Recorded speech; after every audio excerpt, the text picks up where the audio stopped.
Nah, teman-teman, Tes set. oke, pokok bahasan kita tentang email. Lalu kita nanti diharapkan mampu sejarah email itu seperti apa, pengertiannya, prinsip kerja, jenis, lalu bagian-bagian email, manajemen email, atau yang terakhir keuntungan dan kerugian email bagi kita ya. Oke, ini yang akan kita pelajari sejarahnya dan seterusnya. Ada 7 poin yang akan kita pelajari hari ini.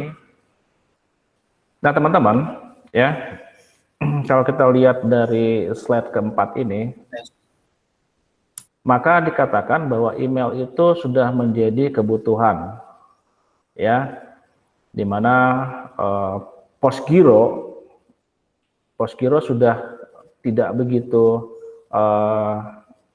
pamornya tidak begitu tinggi lagi ya dibanding sebelum ada zamannya email, WhatsApp, ya, video conference dan seterusnya. Kenapa? Semua sudah menjadi digitalisasi, gitu ya, di mana orang tinggal duduk depan handphone, depan komputer, dapat menyampaikan sesuatu pesan dengan cara yang singkat, dimanapun itu berada, gitu ya. Nah, kita lihat teman-teman, sejarahnya seperti ini, ya. Sejarah email itu dimulai tahun 68, sekitar ya teman-teman ya, tidak dipastikan 68. Karena tahun 62 ini sudah mulai juga berdiri yang disebut dengan teknologi internet. Nah, pada saat itu, pertama kali internet tidak dikenal teman-teman ya. Karena kalau kita berbicara email, pasti ada hubungannya dengan internet. Gitu, internet. Dan dulu namanya bukan internet teman-teman ya. Namanya adalah ARPANET. Kalau kalian Google atau search di Google, pertama kali internet muncul adalah cikal bakalnya dari mana? Dari ARPANET. Ini nama teknologinya teman-teman ya, nama jaringannya. Tapi kalau misalnya ditanya programnya apa yang duluan yang muncul? Nah, pertama kali ARPA, programnya namanya ARPA, Advanced Research Project Agency teman-teman. Ini dikomandoi oleh Joseph Licklider, ya. Nah, katanya apa di sini? ARPANET ini dikatakan bahwa hanya sebuah proyek komunikasi yang dilakukan untuk institusi militer dan pendidikan. Awalnya teman-teman, ARPANET ini diciptakan karena ada ketakutan perang nuklir pada saat itu teman-teman ya. Perang nuklir, akhirnya Departemen Pertahanan Keamanan Amerika Serikat mencoba bagaimana setiap negara bagian dapat berkomunikasi dengan baik dan cepat. Maka dibentuklah program ARPA ini, ya, yang dikomandoi oleh Joseph Licklider. Nah, akhirnya hanya pada saat itu hanya kebutuhan militer saja teman-teman, ya, kebutuhan militer, dan dikatakan ada pendidikan. Kenapa ada pendidikan, gitu ya? Nah, pendidikan dulu ada sekitar 5 atau 7 universitas yang ada yang cukup ternama ya, ada Utah, ada MIT, ada Lincoln gitu ya.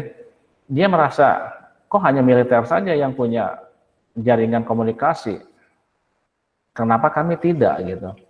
Maka si pendidikan tinggi yang ada di negara bagian mencoba memberikan dana ya, dana. Oke, kami ikut ya di dalam riset itu, saya kasih dana gitu. Maka berkembang menjadi militer dan pendidikan di universitas tinggi ya teman ya, di universitas. Yang seperti ada Lincoln, ada MIT, ada Utah dan seterusnya. Akhirnya berkembang menjadi untuk pertahanan, keamanan dan pendidikan sebagian, gitu ya. Nah, komunikasi mereka pada saat itu menggunakan jaringan komputer. Maka setelah terbentuk menyambung dari militer dan pendidikan, terbentuklah program yang namanya ARPANET ini, teknologinya namanya ARPANET. ARPA Network, jadi ARPANET. Lalu berkembanglah email, ya. Pada saat internet sudah muncul, orang sudah bisa berkirim surat, bisa berkirim informasi, berita lewat elektronik mail.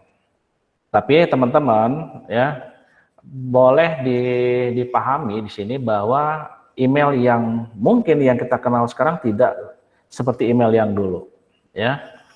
Nah ini, kemudian proyek ini ya, yang email yang yang belum berkembang seperti saat ini namanya kan, ini adalah send message teman-teman ya, gitu ya. Nah, send message adalah program yang mampu membuat orang memiliki mesin yang sama, saling terkirim pesan. Tentu saja Anda tidak bisa membandingkannya dengan email yang zaman sekarang, teman-teman. Nah, Kalian mungkin tahu teman-teman ya, handphone bisa sebelum ada WhatsApp, orang berkirim pesan lewat apa teman-teman? Ada yang tahu? SMS ya, Short Message Service. Ya, apakah kalian pernah tahu bahwa SMS pada zaman dulu itu tidak bisa lintas operator, teman-teman?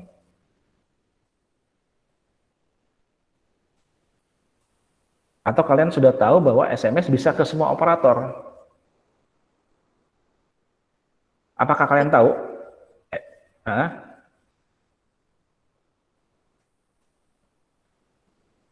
Tahu nggak bahwa SMS dulu tidak bisa ke lintas operator? Belum tahu? Belum, Pak. Oke ya. Nah, pada saat saya memiliki handphone itu, saya coba handphone GSM di tahun 2000, karena sebelum tahun 2000 saya punya handphone, tapi bukan berbentuk GSM, teman-teman ya. Nah, GSM tahun 2000, saya tidak bisa, saya dulu punya, yang nomor saya pakai sekarang, nomor simpati ini teman-teman, saya beli di tahun 2000 ya, jadi saya sudah gunakan hampir 21 tahun nomor ini. Kalau lihat nomor handphone saya itu 11 digit ya teman-teman ya. Nah, pada saat saya membeli handphone dulu, dengan kartunya ada pasti ya, kartu simpati, bahwa saya tidak bisa berkirim SMS dengan yang selain simpati. Lintas operator saya nggak bisa. Gitu. Nah, sama seperti email yang diciptakan dulu, berbeda dengan yang sekarang. Dia harus mempunyai mesin yang sama pada saat itu. Kalau sekarang mah siapa saja bisa, dengan perangkat anak saja bisa. Kalau dulu saya ingin SMS, misalnya saya kirim ke Mentari, ya Mentari atau XL, maka saya harus membeli, ini teman-teman ya, membeli layanan yang namanya Veronica, teman-teman. Ini gambaran ya supaya kalian juga terbayang. Oh, ternyata perkembangannya saat itu pada zaman dulu seperti itu. SMS saya beli layanan Veronica, harganya 75.000 pada saat itu, teman-teman. Ya. 75.000 pada saat itu tahun 2000-an. Nah, sedangkan dulu juga saya beli simpati itu cukup mahal, teman-teman ya, di harga hampir 775.000. Tidak seperti sekarang gampang. Nah, saya beli layanan 75.000 itu Veronica, maksudnya apa? Supaya saya bisa SMS lintas operator. Ya. Saya simpati. Muhrim saya hanya simpati. Tapi saya pengen di luar itu, maka saya harus membeli layanan Veronica supaya saya bisa SMS ke lintas operator. Sama yang terjadi pada saat email itu diciptakan dulu, teman-teman. Jadi ada yang namanya harus memiliki mesin yang sama, ya seperti itu. Nah, lalu kita lihat lagi. Apa sih itu email? Tadi dikatakan bahwa singkatan email adalah electronic mail, surat elektronik. Ya, katanya cepat, murah dan mudah. Ya, kalau dibanding cepatnya dibanding dengan pos, ya jauh lebih cepat ya teman-teman ya. Cepat. Pada saat koneksi bagus, dalam hitungan detik email itu sudah terkirim. Kalau kantor pos, mungkin kita harus berangkat dulu ke kantor posnya, gitu ya. Kasih perangko yang sesuai dengan kotanya. Terus ada dipilih pengen cepat, pengen biasa saja reguler atau ekspres, maka kita sesuaikan perangkonya. Ada yang pernah ngirim surat sekarang dari yang sini lewat pos? Enggak, Pak. Wah, sudah nggak ada lagi ya? Nggak ada lagi ya? Dan nggak ada lagi. Nah, akhirnya lebih cepat, ya lebih cepat. Karena apa? Dia tidak lagi pakai perangko, sistemnya antar kota, antar pulau, antar negara ya dengan cepat karena lalu lintasnya menggunakan internet, teman-teman. Lalu murah, gitu ya.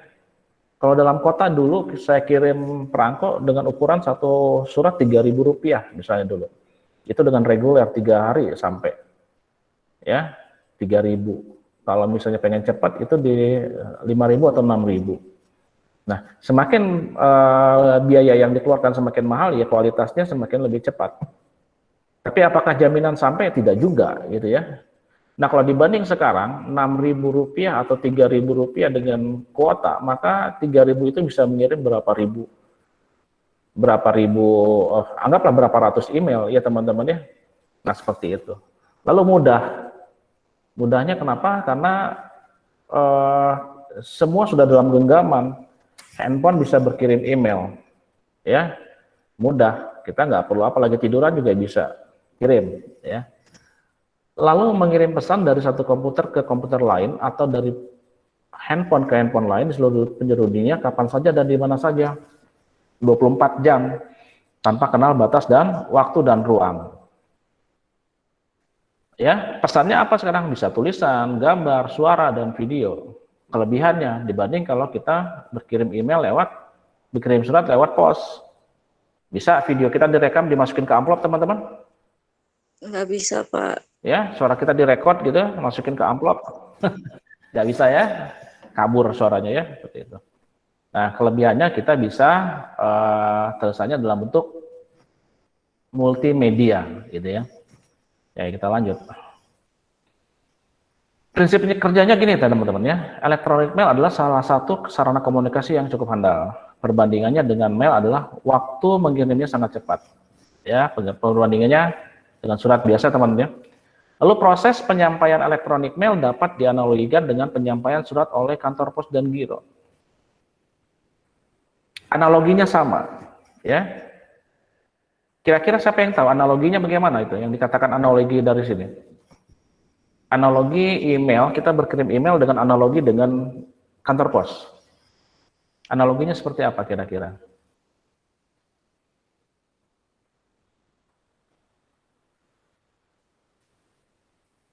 Anybody know?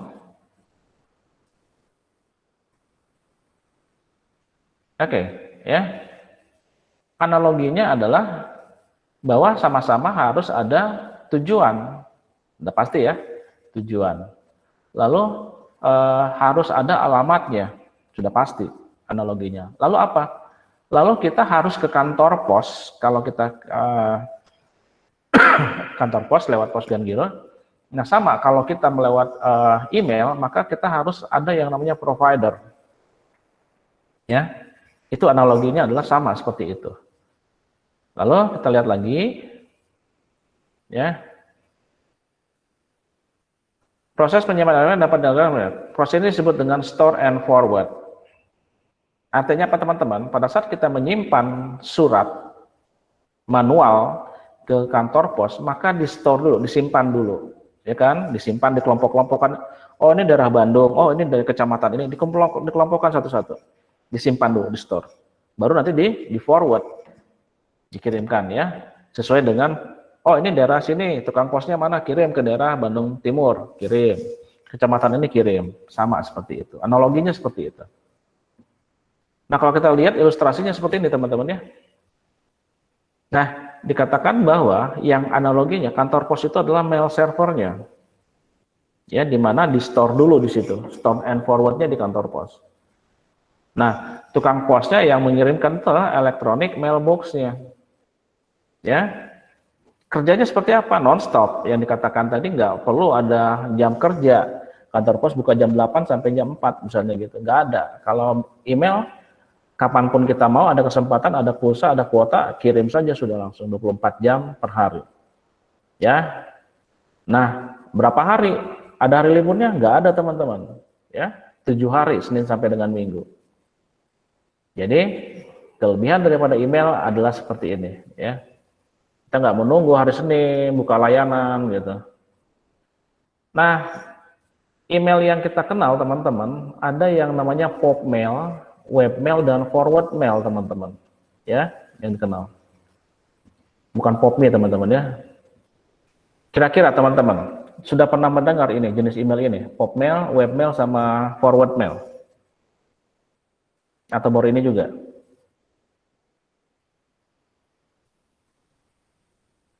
Halo? Masih ada orang kan di sana? Taunya Popmail, Pak. Popmail. Kamu punya Popmail? Siapa tadi yang bicara? Rian. Kamu punya Popmail, Rian? Enggak, tahu aja, Pak. Punya Popmail, jenis Popmail punya? Enggak punya, tapi tahu. Apa nama emailnya? Enggak punya, tapi tahu, Pak. Oh, kalau webmail nggak tahu webmail?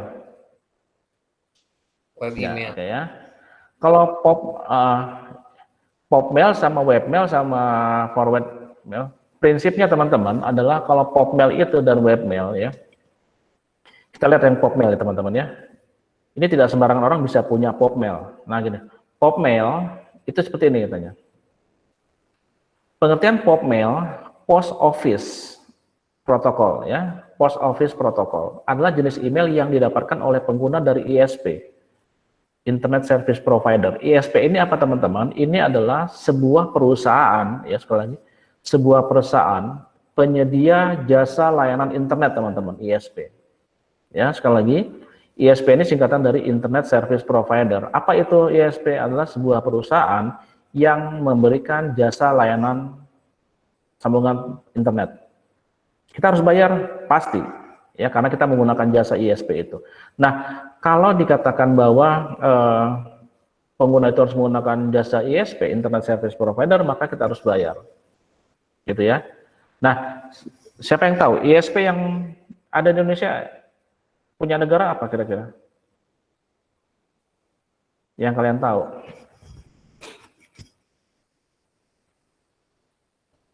Sekali lagi saya katakan ISP adalah sebuah perusahaan penyedia jasa layanan internet.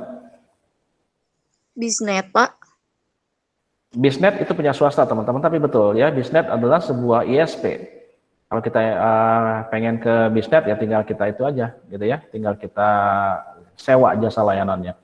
Tapi yang terbesar yang ada di Indonesia adalah yang punya negara adalah PT Telkom teman-teman. Ya, PT Telkom itu adalah sebuah provider negara yang negara punya ISP.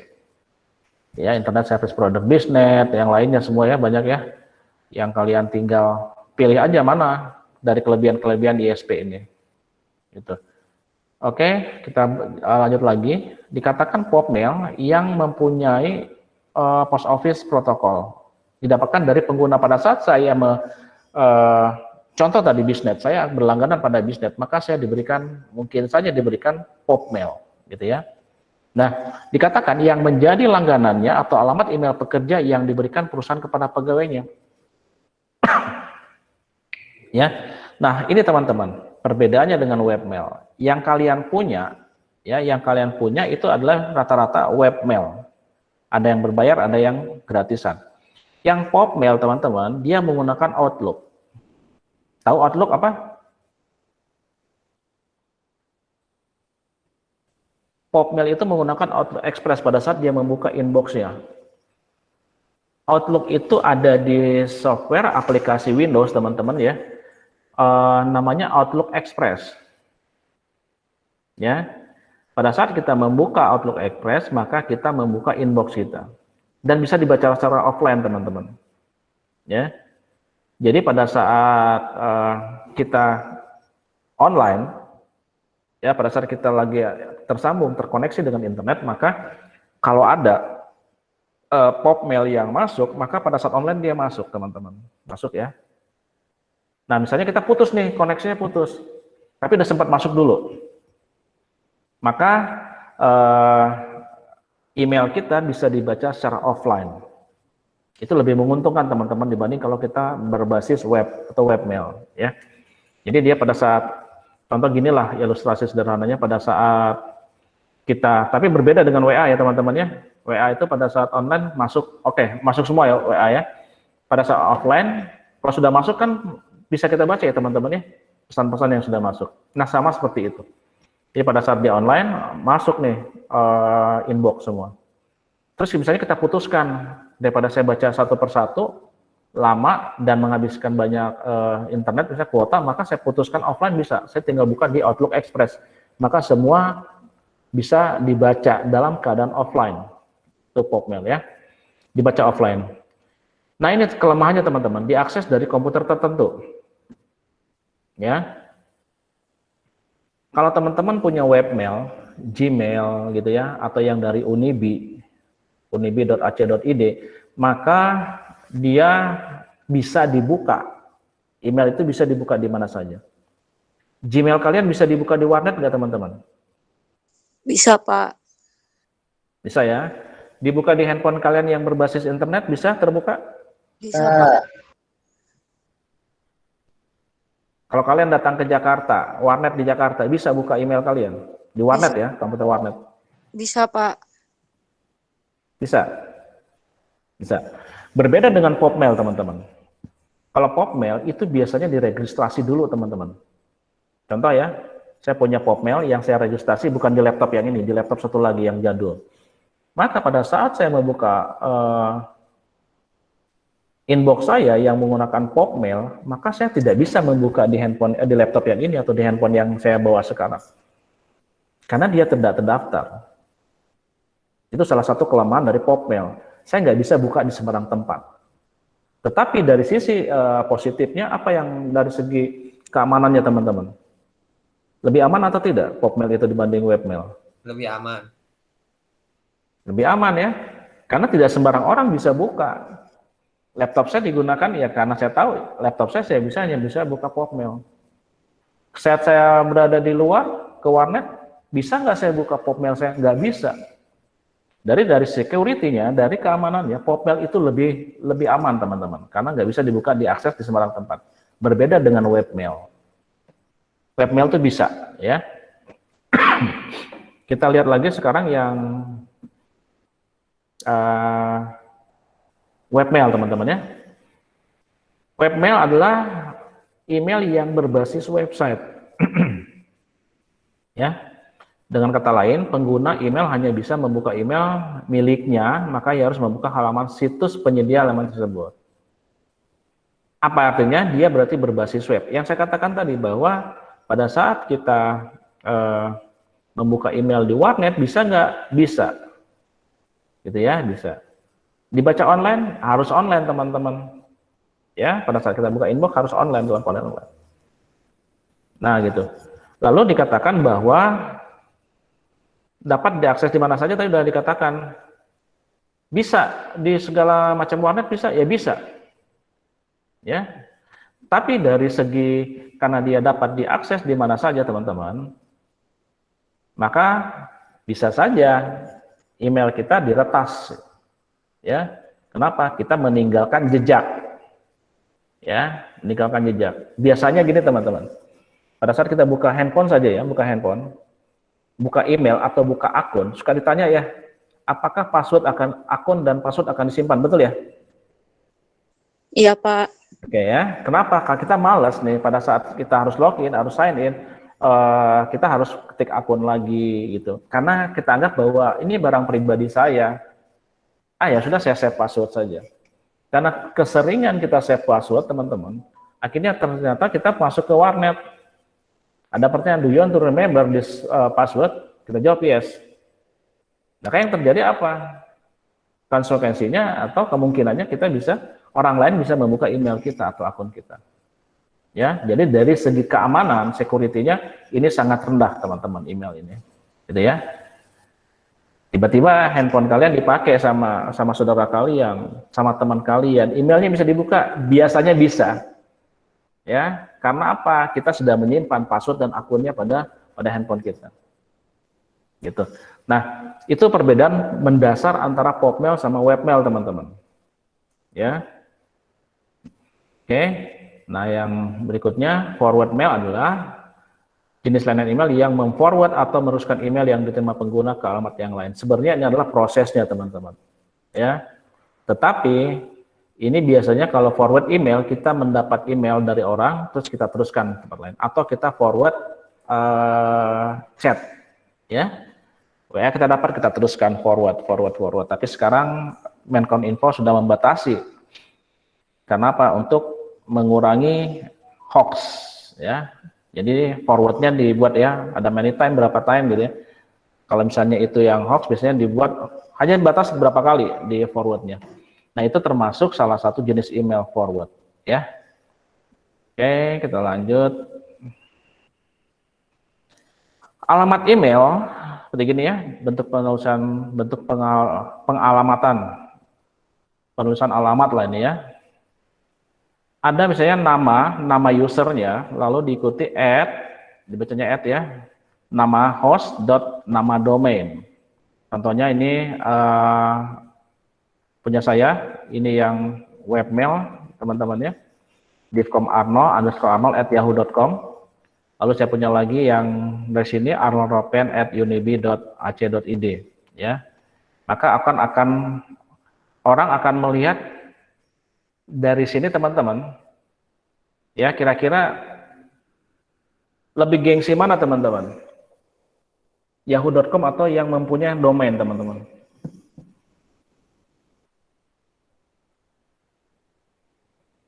Ya, kalau kita lihat bahwa kalau punya domain, artinya misalnya nama perusahaan .co.id gitu ya, maka akan terlihat si punya email ini, si user ini, prestisnya akan lebih tinggi teman-teman. Dibanding kalau kalian misalnya punya gmail.com, saya punya gmail.com. Wah, itu mah gretongan ya, gratisan gitu ya. Semua orang bisa memiliki itu. Puluhan, ratusan Gmail bisa kita miliki. Tapi kalau yang mempunyai domain, unibi.ac.id, nama perusahaan.co.id dan seterusnya, itu prestisnya bisa akan lebih tinggi. Orang akan lebih percaya. Oh, dia terikat dalam suatu institusi.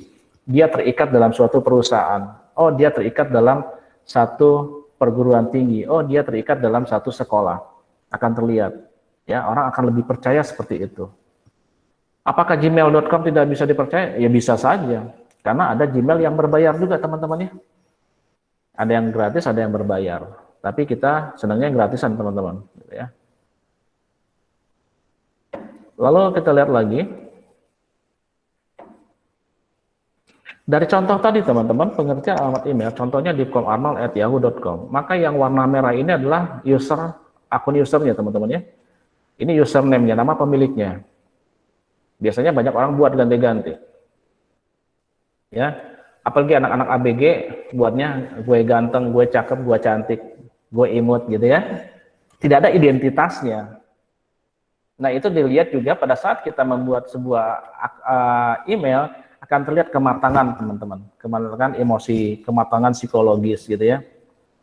Kenapa? Orang yang berani misalnya memberikan satu informasi tentang dirinya sendiri, berarti akan orang menganggap dia bisa lebih bertanggung jawab dibanding akunnya dibuat gue imut, ya kan? Gue amit-amit gitu, channel Elizabeth gitu kan, @yahoo.com dan seterusnya. Nah, itu akan terlihat kematangannya teman-teman. Kalian bisa lihat ya, anak-anak ABG, SMP, anak SMA, buat akunnya pasti seperti itu. Ya. Ya, gua cakep dilihat dari sedotan bengkokan gitu ya. Macam-macam teman-teman ya. Nah, bisa terlihat dari situ. Nah, dikatakan lagi bahwa itu kita baca ya teman-teman ya, tanda emailnya. Jadi kalau kalian lihat ada biasanya itu adalah berhubungan dengan email. Oke, kita lihat lagi. Ada Yahoo, ini nama hostnya teman-teman ya, Yahoo atau domainnya. Karena bisa saja ini jadi Gmail, Edora gitu ya. Ada macam-macam ya teman-teman ya. Ada Plaza, ada Hotmail dan seterusnya. Ini nama hostnya, domainnya. Lalu com ini, .com. Atau nanti ini bisa terganti oleh kalau com itu apa singkatannya teman-teman?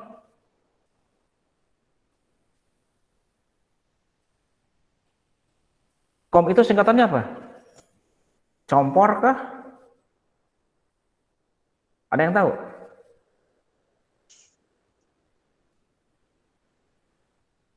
Belum tahu? Ya, saya bilang juga bahwa kita email ini sudah biasa dengan kehidupan kita, tapi hal-hal teknis, hal-hal kecil kita kurang paham. Com itu teman-teman, itu singkatan dari komersial teman-teman. Komersial artinya apa?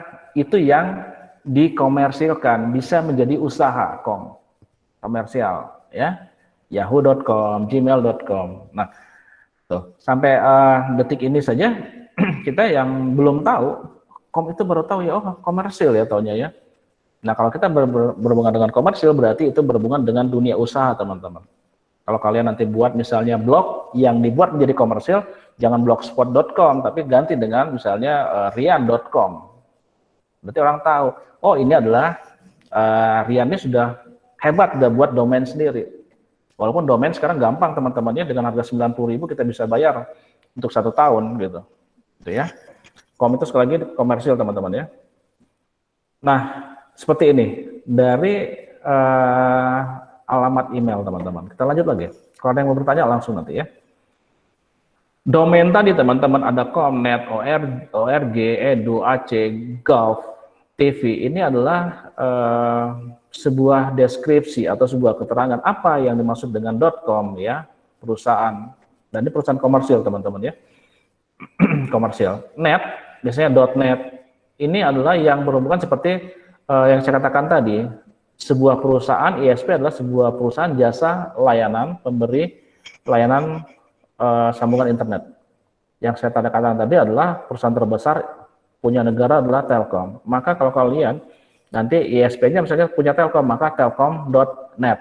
Itu teman-teman ya, bisnet. Nah, bisnet juga sama kan?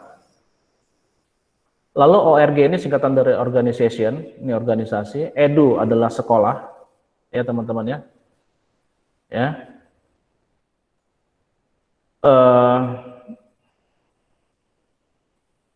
Sekolah, lalu AC ini seperti ini, akademik, ini education, ini akademik, perguruan tinggi. Ada lagi teman-teman, ini sekolah. Ada satu lagi yang ditambahkan sama saya, .sch teman-teman. Ya. Ini sekolah dasar sampai dengan menengah. Ya. Nah, yang SCH ini, school, itu untuk yang mempunyai domain sekolah dasar, ya, sekolah menengah, sekolah pertama, SMA, SMP, SMA. Kalau belakangnya SCH.id berarti ini adalah digunakan. Edu ini untuk perguruan tinggi juga, untuk akademi D3 bisa, ya, seperti Unibi, punyanya unibi.ac.id, akademik, ini education, ini school, ya, school, edukasi, lalu ini akademik, lalu gov ini adalah government, pemerintah, tv.tv adalah stasiun TV. Oke, ini sekilas saja banyak sekali ya teman-teman ya, supaya kita paham saja, oh ya ini menunjukkan identitas atau deskripsi dari sebuah email. Nah ini, kalau ada lagi di belakangnya seperti .co.id ya, berarti adalah perusahaan yang ada di Indonesia, ID-nya adalah ID untuk Indonesia. Misalnya .co.uk, UK, ini adalah Inggris ya, United Kingdom dan seterusnya. Net.id ya, berarti ada perusahaan ISP yang ada di Indonesia. Net UK berarti ada ISP yang ada di Inggris dan seterusnya. ID ini menunjukkan dua variabel yang menunjukkan kode negara teman-teman ya. Yang saya katakan tadi .sch.id berarti ada yang sekolah-sekolah dari tingkat dasar sampai menengah yang ada di Indonesia, school sch.id, school.id. Gitu.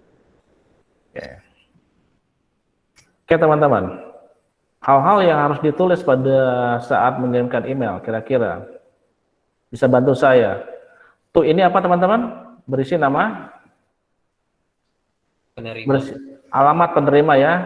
Nah sama seperti saat kita ngirim surat, kepada siapa? Yang tersayang, gitu ya. Yang terkasih, yang terhormat, itu tuh. Kalau subjeknya apa teman-teman?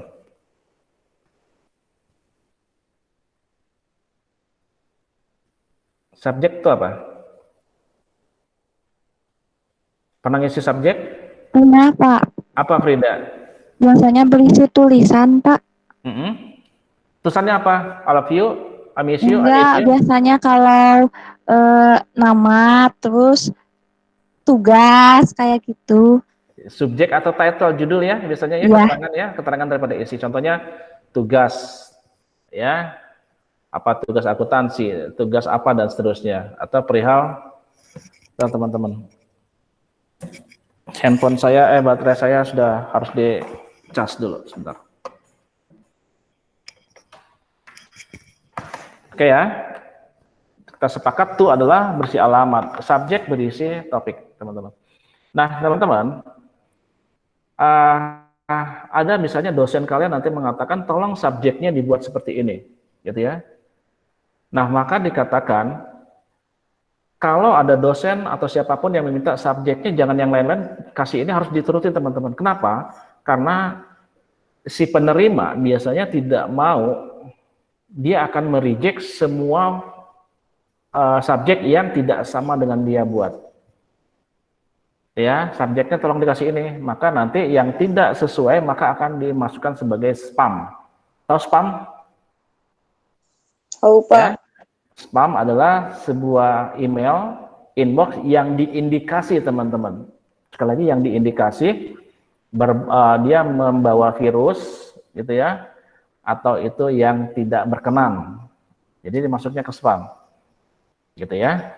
Jadi yang diindikasi, saya bilang, bukan berarti itu. Kadang-kadang juga dari sesuatu situs yang tidak bagus, masuknya ke spam, ya.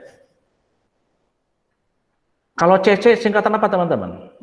Karbon copy, Pak. Oke, ya, saya isi ya, carbon copy. Saya sengaja belum ini. Carbon copy. Apa artinya ini, teman-teman? Copy. Apa artinya carbon copy? Salinan tulisan, Pak. Salinan tulisan, oke, Beb. Kalau misalnya saya kirim ya, kamu kirim ke arnoldropen@unibi.ac.id. Tu-nya ya, ke arnoldropen.unibi. Lalu ke CC-nya, karbon copy-nya ke divcom_arnold@yahoo.com. Apa artinya itu? Cucek. CC, Pak. CC, ya. Ya, yang tu-nya ke Arnold Unibi, CC-nya kalian buat ke divcom_arnold@yahoo.com. Apa artinya itu? Mengirim pesan ke jumlah yang lebih. Ya, jumlahnya lebih, gitu ya. Nah, gini, artinya tu-nya saya buat, misalnya saya kirim to arnold@unibi.ac.id.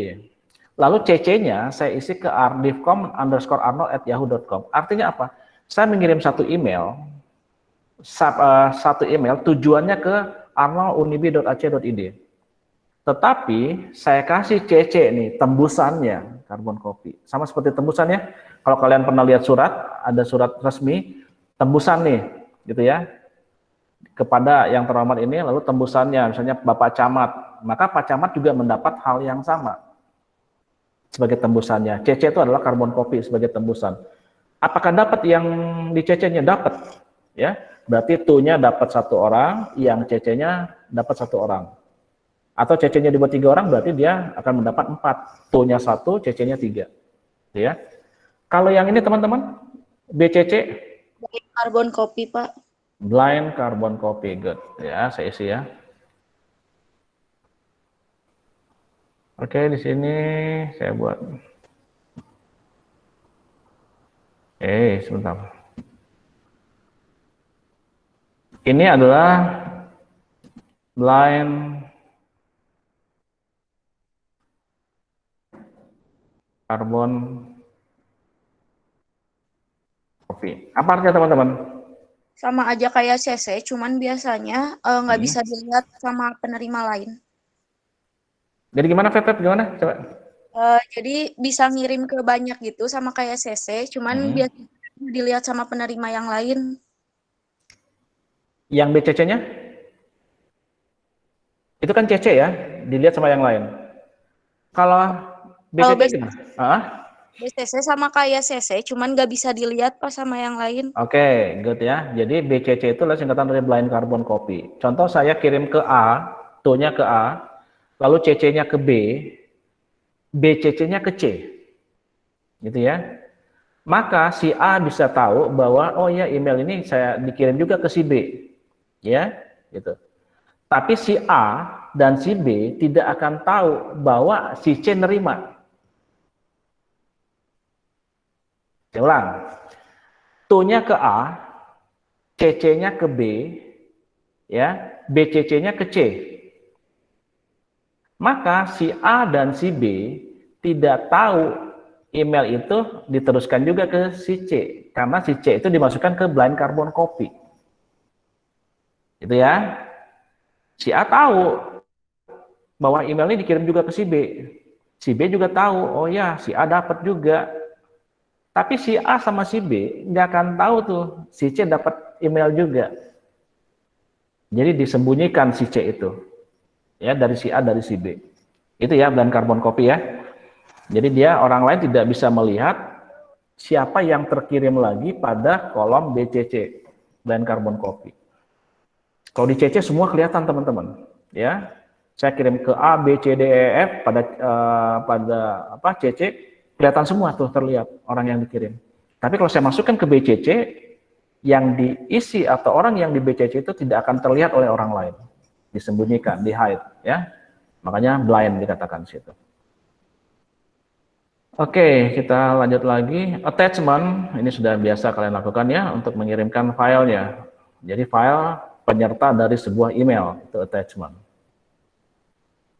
Nah, manajemen file, teman-teman,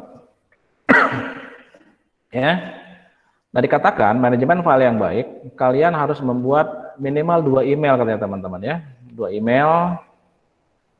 Nah, satu sifatnya pribadi, oke, yang satu sifatnya adalah resmi. Contohnya kalian punya yang dikasih akun Unibi, gitu ya.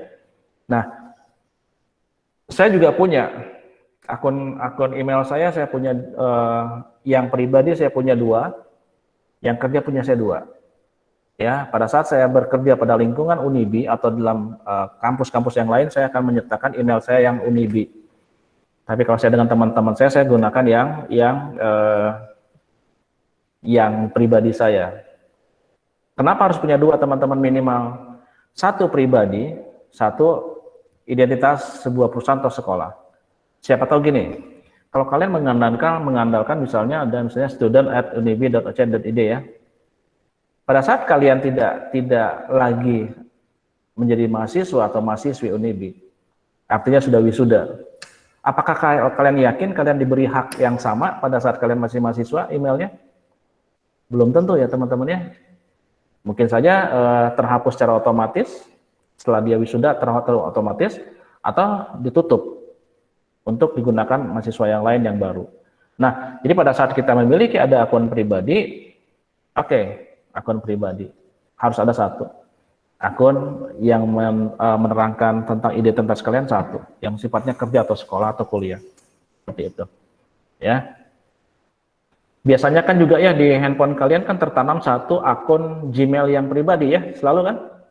Nah, seperti ini. Nah, seperti di laptop saya, ini akun pribadi, tapi yang di handphone saya ini bisa saya switch juga.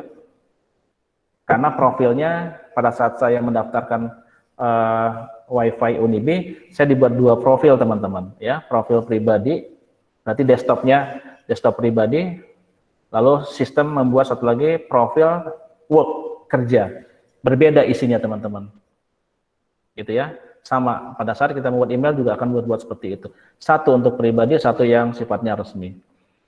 Itu. Lalu periksa email 2 kali sehari pada waktu luang. Ini mah idealnya teman-teman. Ya. Kenapa saya katakan seperti itu? Biasanya kalau email pribadi teman-teman, ya dalam waktu 90 hari, yang setahu saya nih ya, nggak tahu kalau perubahan yang baru sekarang. Dalam 3 bulan kita tidak pernah melakukan sign in atau login ke akun pribadi yang gratisan teman-teman, maka biasanya akan langsung diblok ya teman-teman ya. Dalam waktu 3 bulan kita nggak pernah buka nih, tidak ada aktivitas email, biasanya diblok dalam waktu 3 bulan. Tapi saya tidak tahu kalau ada aturan yang baru. Nah, berarti apa artinya? Sepahit-pahitnya lah dalam 3 bulan tuh buka sekali gitu kan. Ya, dibuka sekali, artinya kita aktif lagi nih 3 bulan ke depan. Karena banyak kejadian juga teman-teman, orang yang punya akun Gmail pribadi ini di handphonenya, kadang-kadang lupa passwordnya apa. Ya. Punya di handphonenya tuh ada akunnya, akun pribadi Gmail. Waktu masuk dia di PC, di komputer, naon saya teh poho deui passwordnya. Ya. Kenapa? Kita nggak pernah melakukan sign in. Kenapa nggak pernah melakukan sign in? Karena handphone sudah melakukan sign in secara otomatis di handphonenya. Karena kita sudah menggunakan sistem save password ya, save sama akun. Pada saat kita pindah nih, ya ke PC, poho naonnya passwordnya gitu. Padahal punya sendiri gitu. Ya, karena kita tidak pernah melakukan sign in di luar handphone, maka akan kadang-kadang suka lupa. Ya, seperti itu teman-teman. Jadi minimal dibuka lah. Ya, kalau saya bilang kalau kalian tidak begitu penting ya nggak apa-apa sih sebulan sekali kalau email ya. Kadang-kadang udah 1000 gitu kan email kan. Ada notifikasi dari Facebook, notifikasi dari IG, macam-macam ada notifikasi. Nah, jadi minimal dibuka lah gitu. Saya tidak bilang kuantitasnya berapa. Lalu hapus email lama yang sudah dibaca agar menghemat mailbox teman-teman. Ya. Nah, kalau kita punya email pribadi, siapa yang tahu kita dikasih berapa giga kapasitasnya kalau Google Drive? 15 giga ya. Nah, itu kalau Google Drive satu akun kan satu Google Drive biasanya ya, satu akun Gmail kan. Nah, gitu. Tapi kalau inboxnya sendiri tidak sampai 15 giga teman-teman. Hitungan mega saja. Ya, karena email karena dianggapnya email. Tapi kalau kita berbicara Google Drive ya tadi 15 mega. Tapi pada saat saya punya akun Gmail Unibi, maka storage device saya, storage untuk penyimpanan di awan, artinya Google Drive saya tidak terbatas, unlimited. Sama seperti kalian. Itu kelebihannya lagi kalau kita menggunakan akun yang berdomain. Tapi kalau gratisan kita hanya dibatasi. Makanya sering dibuang nih, yang nggak perlu lagi dibuang saja udah. Checklist, delete. Gitu ya. Terus jangan lupa juga dibuang dari sampahnya. Kan delete kan pada saat kita mendelete sesuatu kan belum terhapus dari secara permanen kan? Istilahnya masuk recycle bin dulu gitu. Tempat sampahnya komputer atau tempat sampahnya handphone. Sama pada saat kita menghapus dokumen di handphone kan tidak langsung permanen ya teman-teman ya. Masuk ke trash dulu, ke sampah. Bisa nggak di-reload lagi? Bisa. Tapi pada saat kita sudah buang dari trash-nya, di empty trash, maka semua akan hilang. Seperti itu. Lalu sini hapus email yang sudah dibaca, lalu pilih mailing list. Mailing list ini atau dikenal dengan mailing list akan saya terpisah nanti ada teman-teman ya. Ini mailing list. Lalu pisahkan jenis email ke dalam folder khusus. Jadi kalian buat ya, ada folder-folder yang supaya dibuat folder khusus supaya memudahkan kita dalam searching email, teman-teman. Oke. Fungsi email apa teman-teman dikatakan adalah satu, media komunikasi. Kita bisa menggunakan email sebagai alat komunikasi, ya. Secara personal maupun secara umum. Walaupun saya yakin kita jarang sekali menggunakan komunikasi lewat email, teman-teman. Biasanya malah menggunakan sering media sosial, WhatsApp, gitu ya, Twitter, dan seterusnya. IG kadang-kadang juga kalian bisa buat, gitu kan. Jarang sekali di email. Nah, seperti itu. Tapi bisa melakukan sebagai komunikasi. Lalu sebagai media pengiriman. Ya. Email ini bisa dipakai untuk mengirim ataupun menerima suatu berkas atau file dengan berbagai ukuran media apapun. Kadang-kadang kita tidak bisa mengirim dokumen lewat WA, kadang-kadang mungkin keberatan teman-teman ya. Kalau berat, akhirnya harus lewat email. Email juga tidak segampang itu. Jenis dokumen yang berat, video atau multimedia, nggak bisa juga kadang-kadang. Kadang-kadang disarankan harus melewat Google Drive, gitu kan ya? Google Drive. Supaya apa? Supaya bisa terkirim file-file yang besar. Oke. Lalu membuat website atau blog pribadi, ya, yang buat website ya tinggal pasti akan selalu buat akun dulu. Akun berdasarkan apa? Biasanya akun berdasarkan Gmail. Ya, seperti itu. Kecuali toko-toko online, kadang-kadang dia bisa nggak punya akun, tapi dia biasanya menggunakan nomor handphone. Tetapi pada saat notifikasi atau verifikasi kan tetap akan dikirim ke email ya teman-teman ya. Berarti sekarang semua yang berhubungan dengan akun itu akan membutuhkan yang namanya email. Oke, kita lanjut lagi. Media sosial sudah pasti teman-teman ya. Akun-akun media sosial kita pasti akan berhubungan dengan email. Lalu media informasi. Email bisa menjadi pusat informasi Anda jika Anda untuk mendapatkan informasi dari media yang ditentukan. Ini yang pernah ada pertanyaan sama saya, kok bisa ya Pak, saya tidak pernah meminta dikirim email tentang hotel. Saya tidak pernah diminta dikirim untuk destinasi wisata, tapi kok masuk ke email saya. Dan yang saya katakan bahwa apa, pada saat kita masuk ke media sosial, teman-teman, sekali lagi kita masuk media sosial, lalu kita mencari misalnya tempat liburan terbaik, misalnya di Belitung, tempat liburan terbaik misalnya di Cianjur, tempat liburan terbaik misalnya di Subang, Purwakarta, dan seterusnya. Kita kan searchingnya kan lewat akun teman-temannya di handphonenya.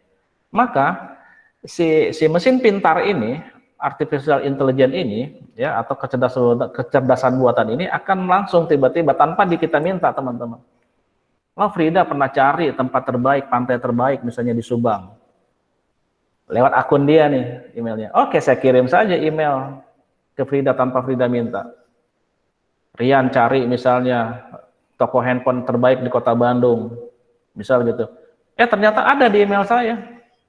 Rian, ada toko handphone di ini, jalan ini. Kenapa? Otomatis, karena kita mencari dengan akun kita. Akhirnya dianggap bahwa akun kita itu adalah sebuah alamat email yang bisa dikirim, teman-teman.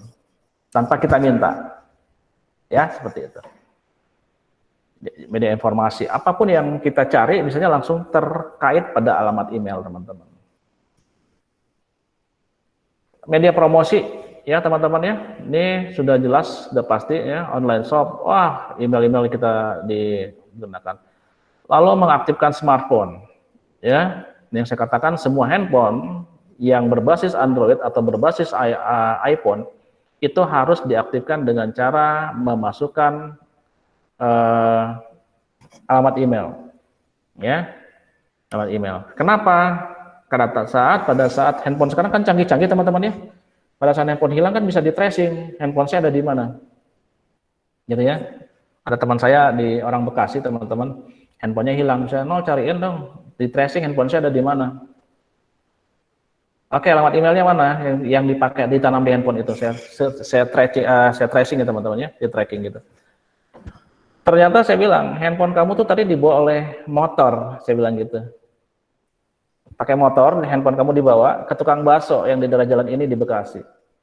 Habis itu jalan kaki ke sini. Tahu teman-teman. Ya. Jadi saat di tracking, karena ada tertanam Gmail itu, Gmail kan nanti dia akan langsung ke internet teman-teman ya. Nah, saya bisa di tracking nih, handphonenya ada di mana. Si teman saya bilang gini, kok tahu ya dibawa pakai motor? Ya saya nggak tahu, tapi di situ historinya perjalanan handphone kamu itu dari sini ke sini ke sini ke sini sini. Ada naik motor, mampir di tukang bakso, saya bilang gitu. Nah, itu artinya kegunaan email tertanam pada sebuah smartphone, teman-teman. Ya. Untuk menandai bahwa itu adalah identitas pemilik handphone. Gitu juga. Oke, lalu kita lanjut lagi. Arsitektur email katanya harus memiliki alamat yang unik ya, teman-teman ya. Unik. Unik itu berarti satu berbeda dengan yang lain. Kadang-kadang kita pengen misalnya Arnold gitu, Arnold. Wah, sudah ribuan orang yang mungkin nama Arnold. Makanya ada suggestion-nya kan. Kasih nih, jangan Arnold saja. Arnold angka-angka berapa, Arnold gini berdasarkan akunnya. Kenapa? Karena akun itu harus unik. Setiap orang tidak boleh sama. Ya, kita anggap misalnya Rian ganteng sekali gitu ya. Rian anggap, wah itu akunnya nggak ada, ternyata banyak yang pakai itu, gitu ya. Kita tidak tahu berapa juta orang menggunakan email gitu. Lalu kita lihat lagi. Nah, dikatakan arsitektur email adalah bukan pelayanan end-to-end, ya, end-to-end, atau mesin pengiriman dan penerima tidak perlu berkomunikasi secara langsung, ya. Sama seperti pada saat kalian baca WA suka ada end to script, gitu ya, itu sama. Jadi tidak perlu ada setuju nggak nih si email dikirim, tidak perlu, ya harus setuju, mau nggak mau harus gitu. Yang saya katakan tadi ada proses store and forward, disimpan dan dikirim. Itu arsitekturnya. Nah teman-teman, kalau pada saat kita berbicara keuntungan dan kerugian, apa ada? Ya ada, pasti ada. Setiap teknologi, setiap apapun itu pasti ada dua sisi yang berbeda teman-teman. Ya, ada sisi buruk, ada sisi baik, gitu ya. Sama seperti email, ada keuntungan dan kerugiannya. Keuntungannya apa? Pengirimannya cepat. Ya, dalam hitungan detik bisa sampai. walaupun di negara mana saja, asal ada akses internet yang baik. Lalu sangat murah biayanya, tidak mengenal dalam kota, dalam negeri, luar negeri, gitu ya. Dapat mengirimkan banyak surat dengan mudah. Ya. Saya kirim tadi CC-nya atau to-nya saya buat koma, bisa nggak? Boleh, gitu ya. Lalu surat yang datang dapat dengan mudah dicatat dan dikembalikan pengirimnya atau disampaikan kepada orang lain. Di forward ya teman-teman, atau di replay ya, ini keuntungan email. Oke, pada saat ada keuntungan, pasti ada kerugiannya, teman-teman. Ya, kita katakan bahwa sesuatu itu ada dua sisi yang berbeda, ya. Kita lihat kerugiannya. Yang pertama, email tidak selalu sampai. Kesalahan dikit saja pada alamatnya sudah cukup untuk menggagalkan pengiriman. Pernah kalian kirim email lalu ada inboxnya dia apa? Demon failure ya? Pernah. Itu berarti apa? Oh, alamat emailnya nggak pas kita ketik, ya. Nah, sama seperti di kantor pos juga, kita kepada yang terhormat, bla bla bla bla bla bla. Kita kirim kantor pos, pakai kurir atau si tukang antar pos itu ngantar ke rumah. Ternyata dibalikin lagi nih ke kita nih, ada keterangannya, ada macam-macam tuh, ya. Alamat sudah pindah, alamat tidak dikenal, gitu ya. Nanti di checklist, oh alamat orangnya sudah pindah, checklist. Kembali ke kita. Sama email juga seperti itu kerugiannya. Bisa dikembalikan sama kita. Saya ngirim 3 kali teman-teman ke bagian Disduk Capil ya, yang ada di Jalan Ambon. Saya mau urusan dengan Disduk Capil. Lalu sekarang karena lagi musim COVID gini, menggunakan online terus teman-teman. Saya dikasih satu alamat email gitu ya. Ada depannya loket F, Disduk Capil, Kota Bandung. 3 kali saya kirim teman-teman, 3 kali di reject teman-teman. Kan saya foto tuh ada alamatnya, sama percis, ya. Ternyata pada saat saya lihat notifikasinya, kesalahannya bukan alamat emailnya, tapi adalah kotak inbox pada Disduk Capilnya overload teman-teman. Ya. Jadi saya dikatakan ini tidak terkirim dalam waktu 2 kali 24 jam. Ya, mesin akan mengirim otomatis hari ketiganya katanya gitu. Oke, dikatakan not permanent failure gitu. Jadi bukan gagal secara permanen. Akan dicoba hari ketiga. Saya tes lagi, saya lihat lagi di inbox saya. Lalu ditulis secara permanen gagal. Ada notifikasi lagi. Email Disduk Capil loket F itu overload kapasitinya. Waduh, saya bilang, ya, berarti saya sudah 3 kali mengirim, nggak pernah sampai. Itu salah satu kelemahannya juga. Saya harus menunggu 3 hari untuk menunggu kepastian apakah terkirim atau tidak. Tapi bagaimana kalau saya langsung datang saja ke Disduk Capil? Lebih tenang saya kan, dipasti.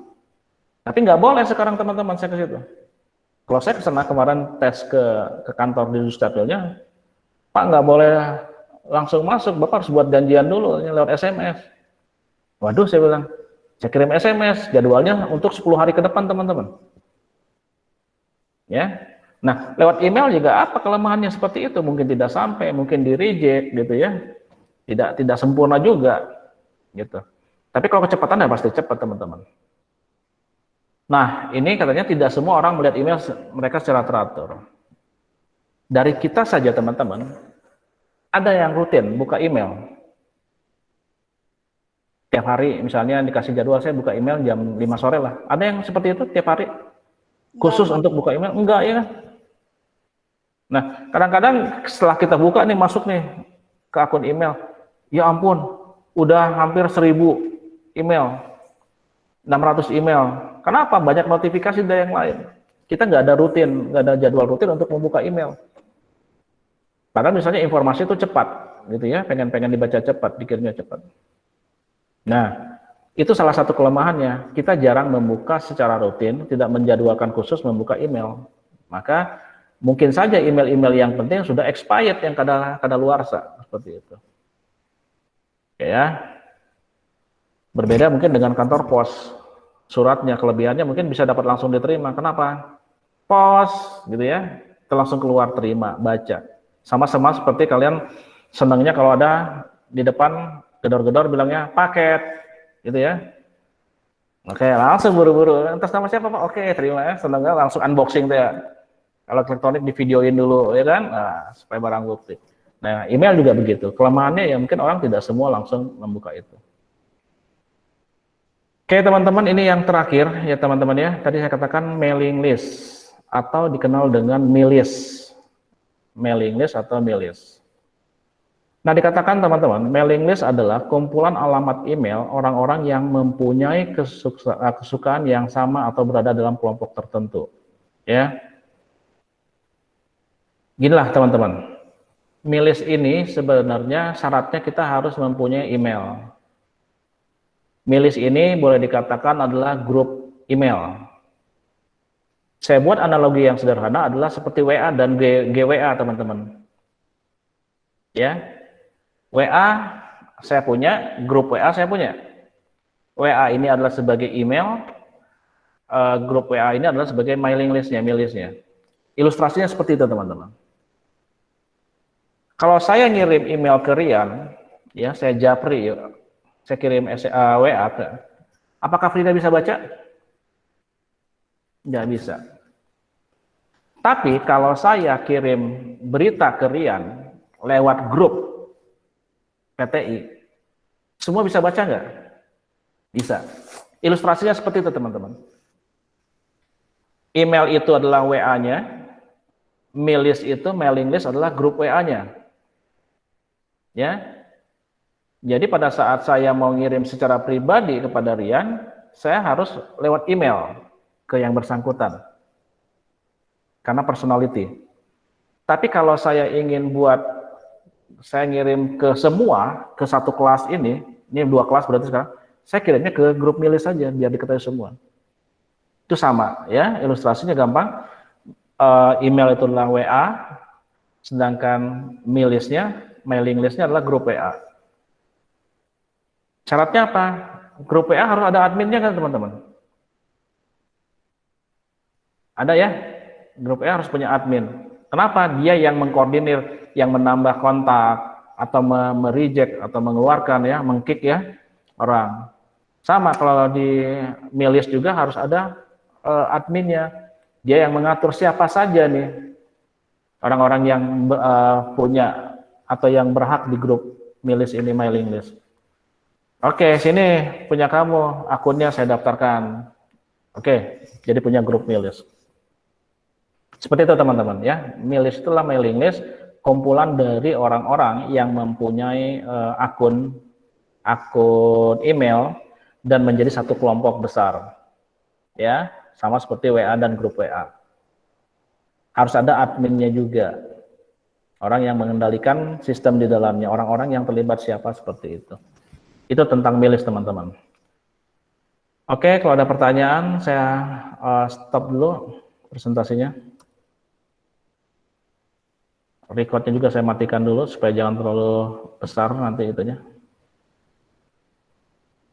Ada pertanyaan teman-teman?